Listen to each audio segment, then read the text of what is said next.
Dan saya percaya generasi muda Indonesia tidak takut tantangan. Kita adalah petarung tangguh, kita hanya butuh alasan untuk percaya.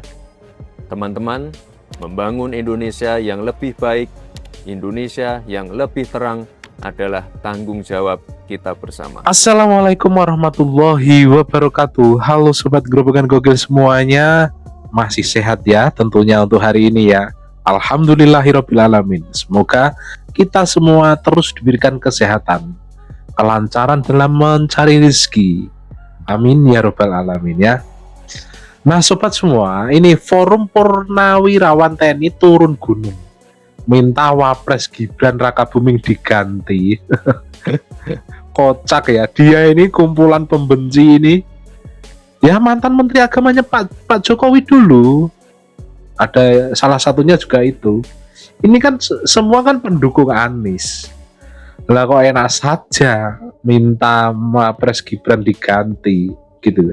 Apakah masih sakit hati karena itu? Enak aja. Kami sebagai pemilih Prabowo Gibran ya nggak rela. Kami memilih presiden dan wakil presiden itu sepaket. Lah kalau mau mecat ya kedua-duanya, terus ganti sama lo gitu. Kocak para purnawirawan ini ya. Udah pada tua kok masih kayak gitu kelakuannya. Sakit hati dipelihara sampai seperti itu. Namun Mas Gibran ini memberikan balasan yang sangat elegan, yang sangat ya cerdas, dan tentunya membuat kaum sakit hati tersebut makin kepanasan. Nah, tanpa berlama-lama lagi, berikut adalah video lengkapnya. Tonton sampai habis supaya nggak gagal paham ya.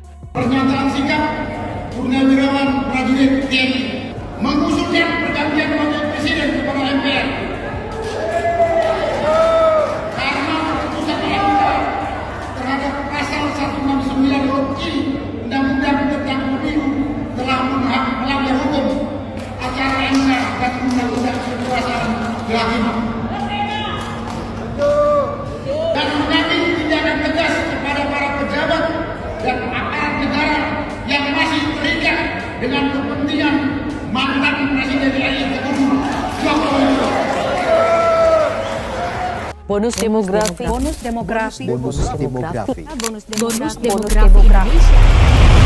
Saat ini Indonesia berada dalam momen yang sangat menentukan.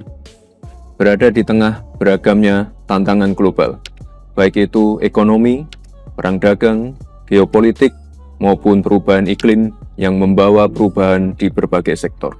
Tapi di sisi lain, Indonesia sebagai negara yang besar, sebagai negara yang menaungi kehidupan 284 juta penduduknya, harus tetap tumbuh, harus tetap lincah, dan adaptif.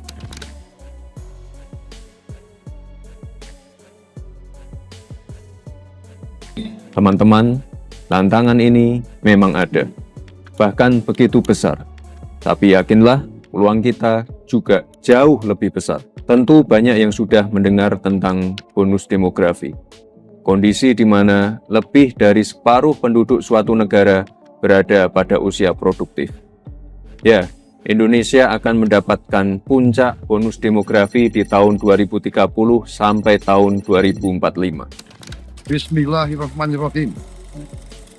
Demi Allah, saya bersumpah akan memenuhi kewajiban Presiden Republik Indonesia dengan sebaik-baiknya dan seadil-adilnya. Sebuah kondisi yang terjadi hanya satu kali dalam sejarah peradaban sebuah bangsa. Kesempatan ini tidak akan terulang, di mana sekitar 208 juta penduduk kita akan berada di usia produktif, di mana generasi produktif, generasi muda memiliki proporsi yang lebih besar, sehingga memiliki pengaruh signifikan dalam menentukan arah kemajuan. Ini adalah peluang besar kita, ini adalah kesempatan emas kita untuk mengelola bonus demografi agar bukan menjadi sekedar bonus, bukan menjadi sekedar angka statistik yang fantastis, tapi justru sebagai jawaban untuk masa depan Indonesia. di mana faktor penentunya ada di teman-teman semua.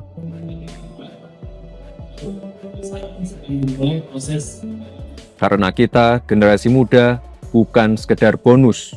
Kita adalah jawaban atas tantangan masa depan.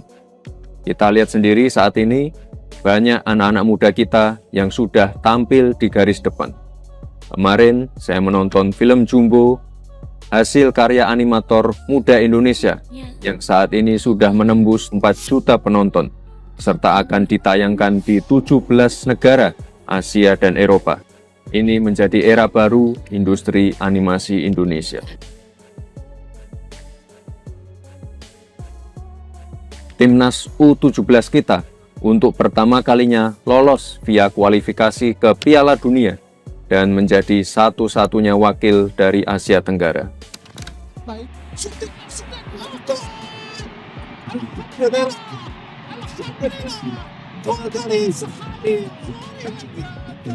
Ini adalah kekuatan kita sebagai generasi muda.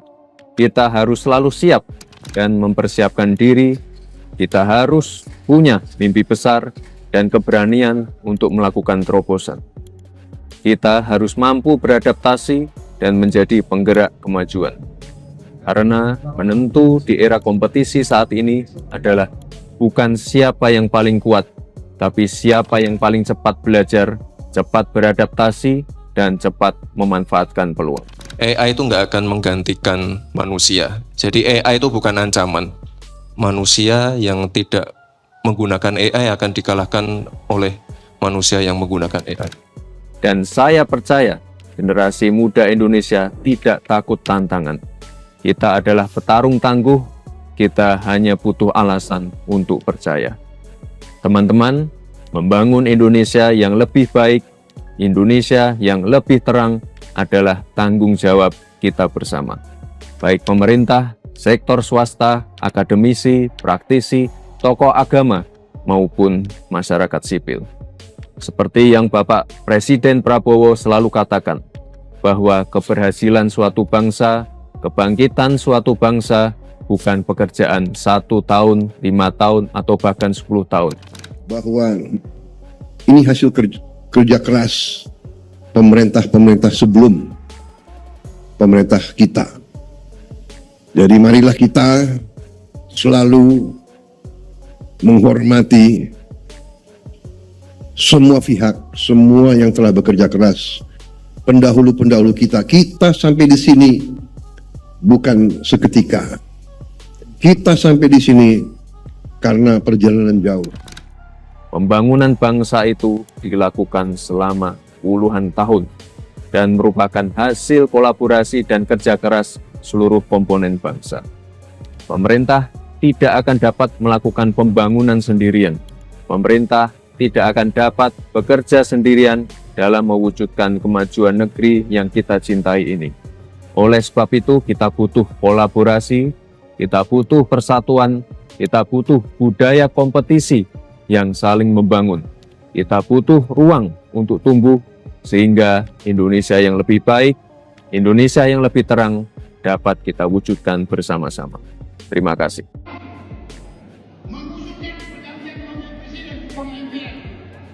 Good morning, selamat pagi. Bertemu lagi bersama Pak Kumis. Kali ini Pak Kumis ya kan berpidato dengan lantang. Pak Kumis itu ya kan berpidato mengenai pernyataan sikap purnawirawan TNI. Ada 8 sikap ya. Salah satunya adalah meminta Bapak Prabowo Subianto untuk mengganti menteri-menteri Pak Jokowi dulu yang dipilih kembali di pemerintahan Bapak Prabowo Subianto. Pak Kumis, salah menteri itu apa? Mau diganti? Mau ditukar sama Pak Kumis? Ya nggak mungkin lah Pak Kumis. Pak Kumis bisa aja. Terus kata Pak Kumis yang satu lagi, yang ke-8 ini, kata dia meminta ya MPR untuk mengganti wakil presiden. Aduh Pak Kumis. Salah wakil presiden itu apa Pak Kumis? Kenapa diganti? Lagian Pak Kumis aneh. Kalau wakil presiden mau diganti, kan dia sepaket sama presiden waktu pemilu kemarin, memangnya kita milih satu-satu, presiden lain, wakil presiden lain, kan enggak. Kalau Pak Kumis mau menukar, mau mengganti, ya dua-dua lah sekalian, presiden sama wakil presidennya. Habis itu kalian tukar, Pak Kumis jadi presidennya. Aduh, Pak Kumis, kalau udah pensiun itu nggak usah banyak kali nyanyi, ya kan? Menikmati hidup aja Pak Kumis. Dulu kan udah banyak bertugas, harta benda melimpah, ya nggak Pak Kumis? Nikmati aja lah hidup. Jalan-jalan sama keluarga, ya kan? Berkumpul sama anak, sama cucu. Pak Kumis kan banyak uang. Jenderal.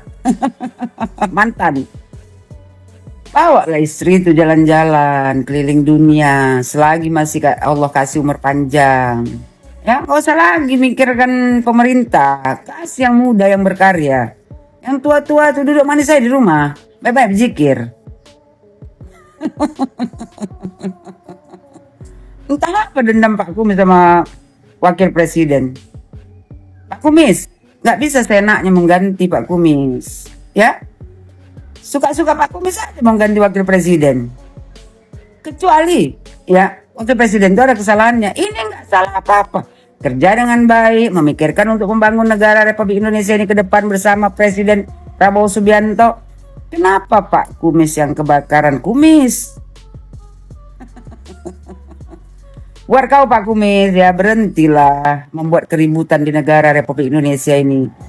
Lagian kau tuh bukan siapa-siapa juga sekarang Pak Kumis. Dulu bolehlah kau belaga, masih ada pangkat kau, masih kau lagi dinas.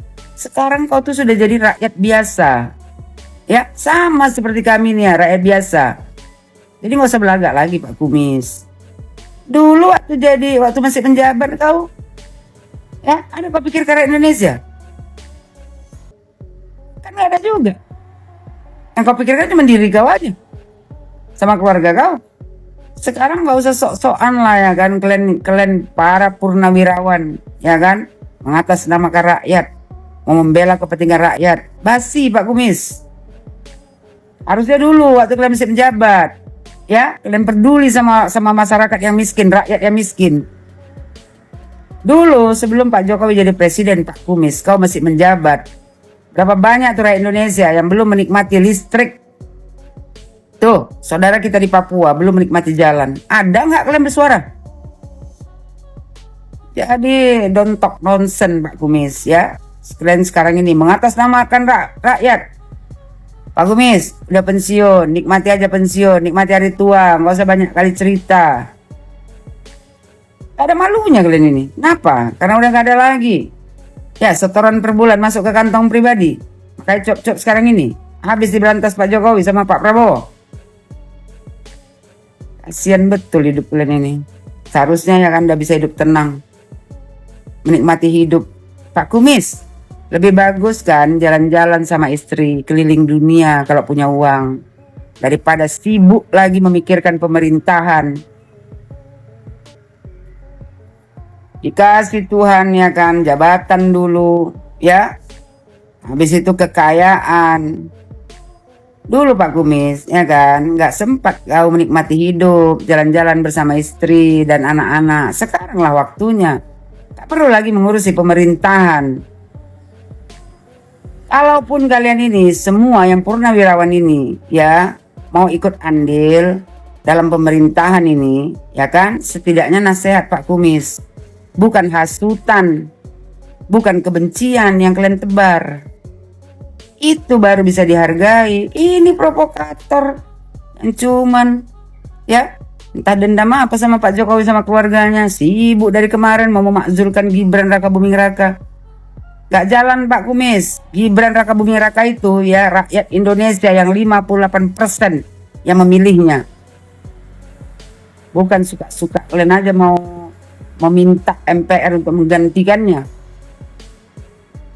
Jadi ya Pak Kumis, sekali aku bilang sama Pak Kumis, istirahat aja. Ya, Pak Kumis itu bukan siapa-siapa lagi. Sama seperti kita ini, rakyat biasa. Jadi nggak usah banyak gaya.